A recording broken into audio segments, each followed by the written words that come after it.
Hello friends, welcome to my channel. આજે તમારી સાથે હું ખૂબ જ ટેસ્ટી એવું હેલ્ધી વેઇટ લોસ માટે મસાલા પનીરની રેસિપી શેર કરું છું. આ વિડીયોને તમે પૂરો જોજો જેથી તમને ખ્યાલ આવશે કે આપણા વિડીયોમાં શું એડ કર્યું છે.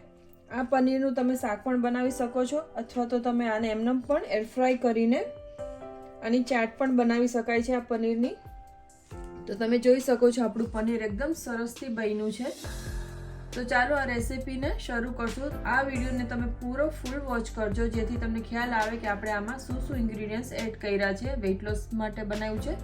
તમે વેઇટ લોસ કરતા હશો તો તમને ખૂબ જ હેલ્પ કરશે આ પનીર, અને ના કરતા હોય એમનું પણ તમારે બનાવવું હોય તો પણ તમે આને બનાવી શકો છો. તો ચાલો રેસીપીને આપણે શરૂ કરશું. અને જો ગમે તો લાઈક કરજો, શેર કરજો અને સબસ્ક્રાઈબ કરજો. કમેન્ટ કરવાનું ના ભૂલતા. મેં 3 લીટર દૂધ લીધું છે. ફૂલ ફેટ વાળું તમારે દૂધ લેવાનું. હવે આપણે આને ગેસ ઉપર મૂકી દીધું છે. આપણે એને ગરમ કરવાનું છે. દૂધને આપણે હલાવતા રહેશું જેથી આપણું દૂધ નીચે તળિયામાં બેસી ન જાય. મેં નોનસ્ટિક પેન લીધું છે. તમારી પાસે નોનસ્ટિક હોય તો નોનસ્ટિક લઈ શકો છો, અથવા કોઈ સારું એવું સ્ટીલનું જાડા તળિયાવાળું લેવાનું જેથી દૂધ આપણું નીચે બેસી ન જાય. હવે આપણે આમાં થોડાક ઇન્ગ્રીડિયન્ટ એડ કરશું. અહીં મેં સેંધા નમક લીધું છે. તમે વ્હાઈટ રેગ્યુલર સોલ્ટ પણ લઈ શકો છો, કારણ કે હું આ રેસીપી આપણે વેઇટ લોસ માટે બનાવું છું તો સેંધા નમક વધારે હેલ્ધી હોય છે. સેંધા નમક મેં અહીં 1.5 ટીસ્પૂન જેટલું લીધું છે. હવે અહીં લીધું છે જીરું પાવડર છે. શેકેલા જીરાનો પાવડર છે 1 સ્પૂન જેટલો. તમે વધારે પણ એડ કરી શકો છો તમારા સ્વાદ અનુસાર.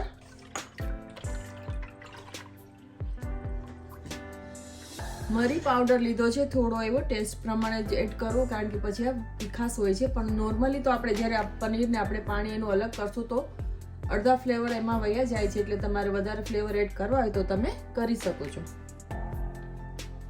દહીં લીધું છે. દહીં એડ કરવાથી આપણું પનીર ખૂબ જ સરસ એવું બનશે. તો અહીં મેં 2 સ્પૂન જેટલું દહીં લીધું છે, અથવા તો 1 લીટર દૂધ હોય તો તમે 1 ચમચી જેટલું દહીં લઈ શકો છો. હલાવતા રહેશું દૂધને. આપણે અહીં થોડાક ચીલી ફ્લેક્સ પણ એડ કરીશ. રેડ ચીલી ફ્લેક્સ તમે એડ કરી શકો છો અથવા સ્કીપ પણ કરી શકો છો. આદુ નોર્મલ પનીર પણ મેં મારી ચેનલ ઉપર અપલોડ કરેલું છે, તો તમે એ પનીર પણ ચેક કરી શકો છો. એની રેસીપીની લિંક તમને હું આપી દઈશ. હવે આપણે આમાં એડ કરશું ઘી. ઘી એડ કરવાથી આપણું પનીર ખૂબ જ સરસ સોફ્ટ બને છે. તો ઘીને જરૂરથી એડ કરજો. 1 લીટર દૂધ હોય તો એની સામે આપણે 1 ચમચી જેટલું ઘી એડ કરવાનું. મેં 3 લીટર દૂધ લીધું છે. મેં 3 ચમચી જેટલું ઘી એડ કર્યું છે. ખૂબ જ સરસ સોફ્ટ મલાઈદાર પનીર આપણું બને છે આનાથી. તો દૂધને આપણે પૂરું બોઇલ નથી કરવાનું. થોડુંક ગરમ થાય, થોડુંક બોઇલ થવા આવે એની પહેલા આપણે અહીં મેં કોથમરી લીધી છે, લીલા મરચાં છે, લસણ અને લીલું લસણ લીધું છે. આમાંથી તમારી પાસે જે પણ અવેલેબલ હોય. જો તમે લસણ ના ખાતા તો લસણને સ્કીપ કરી શકો છો. અને આ તમે આ પનીરમાં આપણે મિલ્કમાં એડ કરી દેશું. આ મસાલા પનીર ખૂબ જ સરસ બનશે. એકવાર ટ્રાય કરજો અને આનો સ્વાદ પણ સારો આવે છે. આ ફ્રેશ મસાલાને આપણે છેલ્લે જ એડ કરવાના, કારણ કે આનો ટેસ્ટને આવતા વાર નથી લાગતી. જે આપણે ડ્રાય સ્પાઇસ એડ કરી એને આપણે પહેલા એડ કરવાના. અને જ્યારે ફ્રેશ હર્બ હોય કે પછી તમે કોઈ પણ ફ્રેશ યુઝ કરતા હો. તો હવે આ મિલ્કમાં આપણે અહીં મેં લીંબુ લીધું છે, લીંબુનો રસ લીધો છે. સપોઝ 1 લીટર તમે મિલ્ક લેતા હોવ તો તમારે 1 લીંબુનો રસ લેવાનો છે. અને આમાં મેં થોડુંક 3 થી 4 સ્પૂન જેટલું મેં પાણી એડ કર્યું છે, અને 3 લીંબુનો રસ છે. તો લીંબુનો રસ આપણે ધીમે ધીમે એડ કરશું અને ગેસને આપણે સ્લો રાખવાનો છે. વિનેગર પણ લઈ શકાય છે, પણ વિનેગરનો પછી પનીરમાં આફ્ટર ટેસ્ટ રહી જાય છે. એને સ્મેલ અને ઓફ સ્મેલ રહી જાય છે, ઓફ ટેસ્ટ રહી જાય છે પનીરમાં. એટલા માટે આપણે લીંબુનો રસ એડ કરીએ છીએ. થોડો થોડો એડ કરતા જાશું અને આપણે હલાવતા જાશું જ્યાં સુધી આપણને પનીર એકદમ સરસથી આમાં બની ન જાય. આનું વે છે પાણી છે, વે પ્રોટીન પાણી, આનું એકદમ વ્હાઈટ ક્લીન ન થઈ જાય ત્યાં સુધી આપણે આને હલાવશું.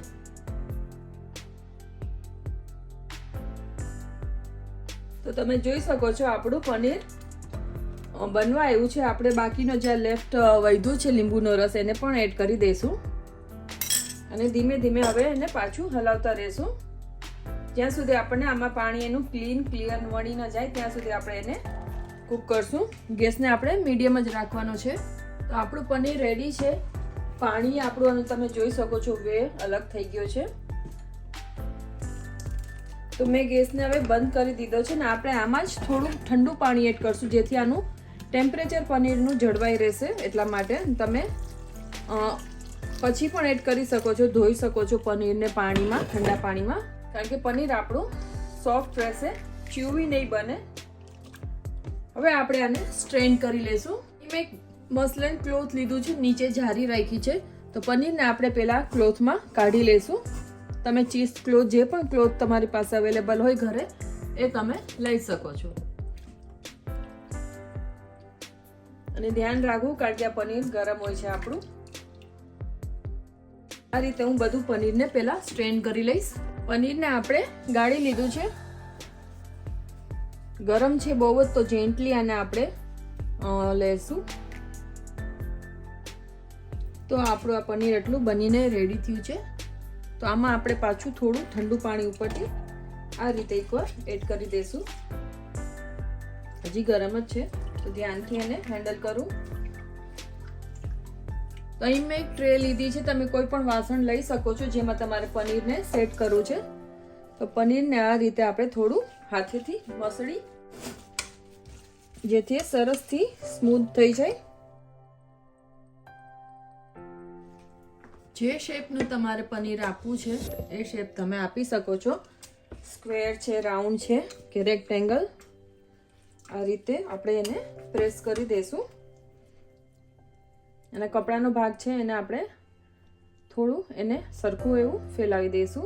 તો આ રીતે તમે જોઈ શકો છો પનીરને સ્પ્રેડ કરી દીધું છે. તમારે પતલું જોઈએ છે કે મોટું જોઈએ છે તમારા ઉપર છે.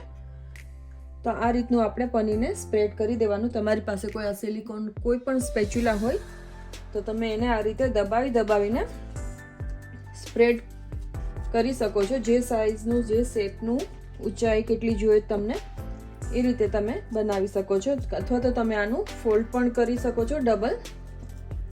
પણ હું આટલું જ રાખીશ. કટ કરવું પણ સહેલું પડશે અને ખાવામાં પણ આ રીતે તમે કરી શકો છો. હવે આપણે આ કપડાને આ રીતે ફોલ્ડ કરી દઈશું. તમે કોઈ પણ વાસણમાં રાખી શકો છો. હવે આપણે આની ઉપર વજન રાખવાનું છે. આ રીતનું હું એક બીજું પણ પેન મારી પાસે છે એને આ રીતે આપણે વજન રાખી દઈશું. અને આના ઉપર પણ આપણે થોડું વજન એક્સ્ટ્રા રાખશું જેથી આપણું પનીર એકદમ સરસથી ફર્મ બનશે. મારી પાસે આ ખાયણી છે પથ્થરની, એને હું અહીં આ રીતે રાખી દઈશ અને એનો દસ્તો એ પણ અહીં રાખી દઈશ એટલે એનું વજન સરખું એવું રહેશે. તો આ રીતે આપણે આને 2 થી 3 કલાક રાખવાનું છે અને પછી તમે આને ફ્રીજમાં સેટ થવા રાખી શકો છો. તો આપણે આપણું પનીર ચેક કરી લઈએ. આ પનીરને મારે યુઝ નહોતો કરવો એટલે આને મેં ઓવરનાઇટ રાખ્યું છે. પણ તમારે યુઝ કરવો હોય તો તમે 2 થી 3 કલાકમાં પણ આનો યુઝ કરી શકો છો ફ્રીજમાં રાખ્યા પછી. તો હવે આપણે આને હાથેથી લઈ લઈએ આ રીતે.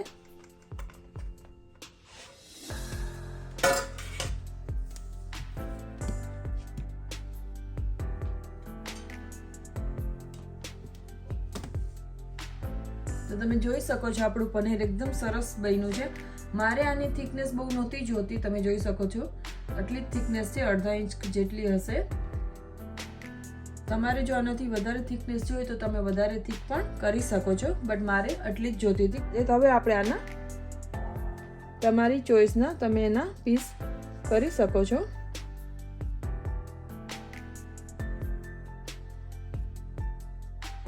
જોઈ શકો છો આપણું પનીર સરસથી એવું બનીને રેડી થયું છે.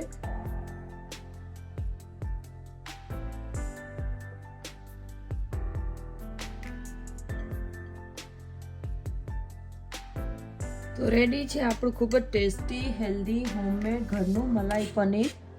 અને આપણે આમાં મસાલાવાળું, હર્બવાળું બનાવ્યું છે. તો તમે જરૂરથી આ રેસીપીને ટ્રાય કરજો. રેસીપી ગમે તો કમેન્ટ કરજો, લાઈક કરજો અને સબસ્ક્રાઈબ કરજો. તો મળશું આપણે પાછા એક સરસથી હેલ્ધી, ટેસ્ટી એવી રેસીપી માટે.